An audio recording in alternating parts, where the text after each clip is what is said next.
Bible का परमेश्वर पवित्र है। परमेश्वर पिता पवित्र है। प्रभु यीशु पवित्र है और उसका आत्मा पवित्र है। वो पवित्र पवित्र पवित्र यहोवा है। सबसे शुरुआत में ही हम परमेश्वर की पवित्रता का दर्शन बाइबल में पाते हैं।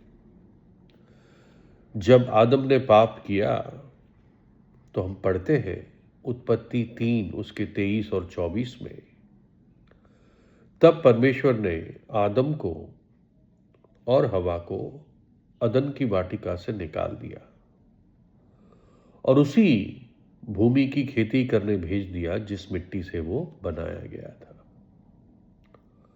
और आदम अदन की वाटिका से बाहर निकाला गया और जो जीवन के वृक्ष का मार्ग था उसका पहरा देने के लिए परमेश्वर ने उसके पूरब की ओर, उस वाटिका के पूरब की ओर करूबों को और घूमने वाली ज्वालामयी तलवार को नियुक्त कर दिया कि उस मार्ग का पहरा करे, कि आदम फिर से वहां पर आ ना सके।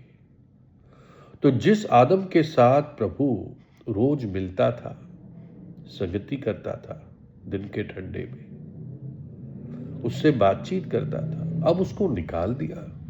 क्यों? क्योंकि परमेश्वर पवित्र है।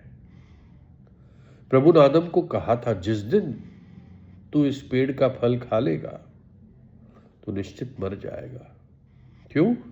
क्योंकि तेरे जीवन में पाप आ जाएगा और पाप मृत्यु को लाता है, दंड को लाता है, सजा को लाता है।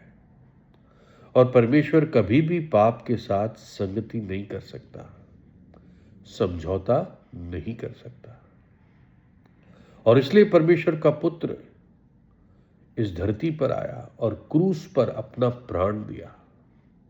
यीशु मसीह ने हमारे पापों को अपने ऊपर उठाया, हमारे श्राप को अपने ऊपर उठाया, हमारे दंड को उसने सह लिया।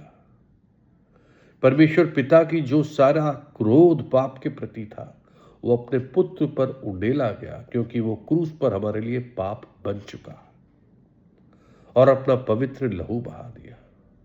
तीसरे दिन मृतकों में से जी उठा। आज जो भी पापी सच्चा पश्चाताप करके प्रभु यीशु पर विश्वास करता है, उसको अपने हृदय में बुलाता है, वो उद्धार पाता है, उसको नया जीवन प्राप्त होता है।